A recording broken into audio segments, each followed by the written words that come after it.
Hi friends, welcome to my channel. இன்னைக்கு நம்ம வதக்கி அரைச்ச முட்டை குழம்பு வைக்க போகிறோங்க. உடச்சி ஊற்றி அதுக்கு தான் வெங்காயம் தக்காளி எல்லாத்தையுமே வதக்கிக்கிட்டு இருக்கேன். எனக்கு சப்ஸ்கிரைப் பண்ண அனைவருக்கும் ரொம்ப ரொம்ப நன்றி. இந்த பிறந்த நாள் திரும்ப நாள் கொண்டாட அனைவருக்கும் என்னுடைய மனமார்ந்த வாழ்த்துக்கள்.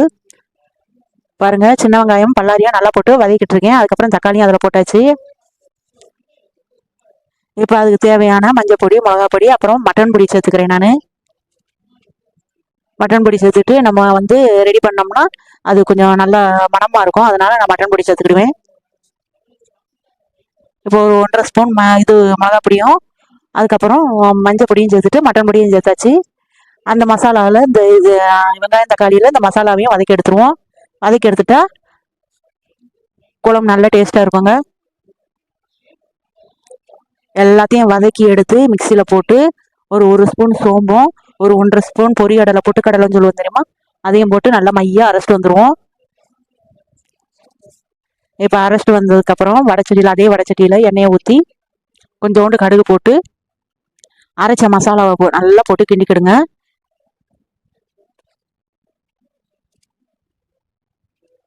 இந்த குழம்பு செஞ்சு பார்த்துட்டு எப்படி இருக்குன்னு எனக்கு கமெண்ட் பண்ணுங்க.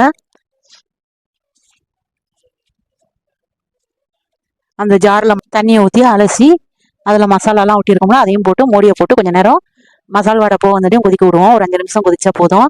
அதுக்கப்புறம் ஒரு 4-5 முட்டையை உடைச்சி ஊற்றிட்டு அப்புறம் ஒரு அவிச்ச முட்டை 3 முட்டை வச்சுருக்கேன், அதையும் போட்டு நம்ம லைட்டாக ஒரு 5 நிமிஷம் முட்டையை உடச்சி ஊற்றும் போது தீயை சிம்மில் வச்சுருவோம். சிம்மில் வச்சு உடச்சி ஊற்றினா தான் உங்களுக்கு முட்டை அங்கிட்டு இங்கிட்டு கலந்து போகாமல் ஒரே இடத்துல வெந்துக்கிட்டு இருக்கோங்க. அந்நேரம் மட்டும் தீயை குறைச்சி வச்சுருவோம். சோறும் வடிச்சு விட்டாச்சு. 5-6 பாத்திரத்தையும் கழுவி எடுத்துருவோம். அதுக்கப்புறம் நமக்கு இன்னைக்கு ஒரு 2 துணி இருக்குது, அதை தைக்க போக வேண்டியதான். பாருங்க, மசாலாலாம் நல்லா வாடை போயிடுச்சு. இப்போ எத்தனை முட்டை வேணுமோ அத்தனை முட்டையை உடச்சி ஊற்றிட்டு தீயை குறைச்சி வச்சுட்டேன். குழம்பு கொதிக்கல பாருங்க, சிம்மில் வச்சு தான் உடச்சி ஊற்றிருக்கேன். அப்போ தான் முட்டை கலண்டு போகாமல் அப்படியே முழு முட்டையாக இருக்கும். இப்போ குழம்பு ரெடிங்க. பாருங்க, சூப்பராக வந்துருச்சு. எனக்கு குழம்புக்கு கருவேப்பிலை மல்லி செடியெல்லாம் இல்லை.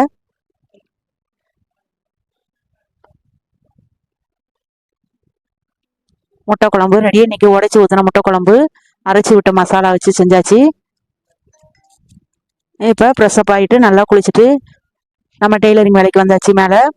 இன்னைக்கு இந்த சாரீ தாங்க நல்லா சாஃப்ட் சில்காக இருக்குது. இது அரக்கு கலரும் காப்பி கலரும் கலந்த மாதிரி இருக்குங்க. சாரி நல்லா இருக்கு. 1000க்கு மேலே 1115 ரூபான்னு நினைக்கேன் பில்லு இருந்தது. முந்தி காப்பி கலர், சாரி ஃபுல்லாக அந்த மெரூன் கலர் மாதிரி இருக்கு. இப்போ இதில் சட்டைக்கு 1 மீட்டரும் 10 பாயிண்டும் கொடுத்துருக்காங்க. ஒரு சில பேர் என்ன செய்கிறாங்கன்னா அதை அப்படியே வெட்டிட்டு வந்துடுறாங்க. அப்படி வெட்டிட்டு இப்போ இவங்களுக்கு ஒரு 75 பாயிண்ட் இருந்தாலே நமக்கு போதுமானது. அதுக்கு மீறி 15 பாயிண்டா, அதுக்கு மீறி 25 பாயிண்ட் கிட்ட இதாக இருக்கு.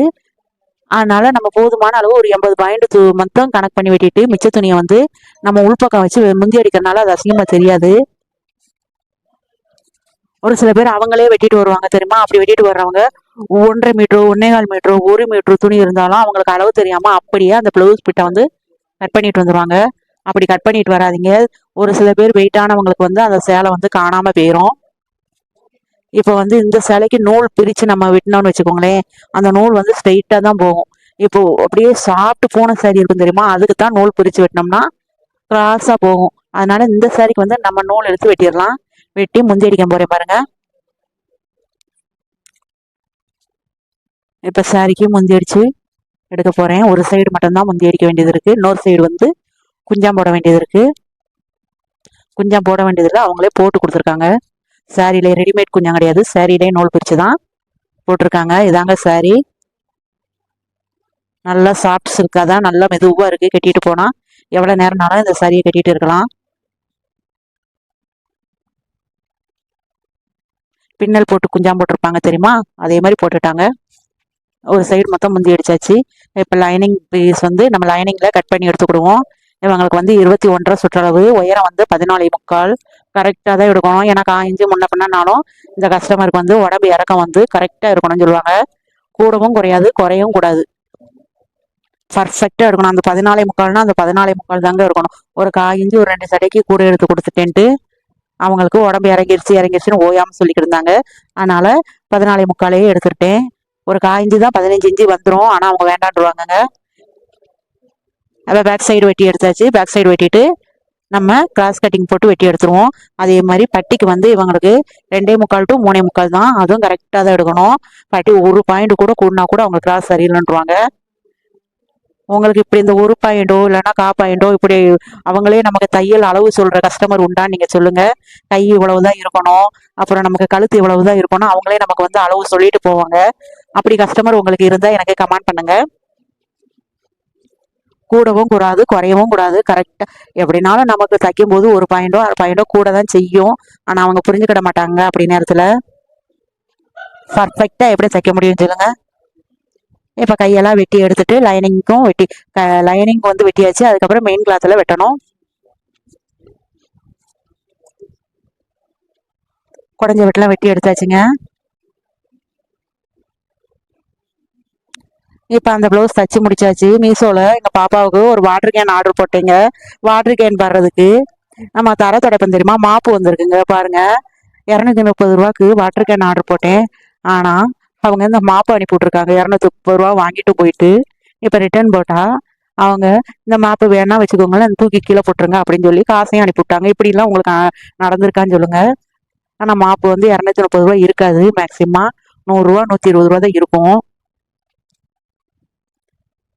அவங்களுக்கு வந்து வாங்கிட்டு போகிறதுக்கு அவ்வளவு இதாக இருக்குது பாருங்க, எப்படிலாம் மக்களை ஏமாத்துறாங்கன்னு. ஆன்லைனில் வாங்குறவங்க எப்படினாலும் வீடியோ எடுத்துருங்க, இல்லைன்னா ஃபோட்டோ எடுத்துருங்க. இப்போ பாருங்க ஈஸியாக இதை தூக்கி போட்டுருங்க அப்படின்னு சொல்லி எனக்கு காசு உடனே அனுப்பி விட்டாங்க. நாங்கள் உடனே பிரித்து பார்த்து போட்ட உடனே காசு அக்கௌண்ட்டுக்கு அனுப்பி விட்டுட்டு, இது வேணும்னா வச்சுக்கோங்க, வேண்டாம்னா உங்களுக்கு இஷ்டம் இல்லைன்னா தூக்கி போட்டுருங்க அப்படின்னு சொல்லி மெசேஜ் அனுப்பிடுறாங்க. ஓகே ஃப்ரெண்ட்ஸ், அவ்வளவுதான். உங்களுக்கு இப்படி அனுபவம் இருந்தால் எனக்கு கீழே கமெண்ட் பண்ணுங்க. என் சேனல் பிடிச்சிருந்துச்சுன்னா லைக் பண்ணுங்க, ஷேர் பண்ணுங்க, சப்ஸ்கிரைப்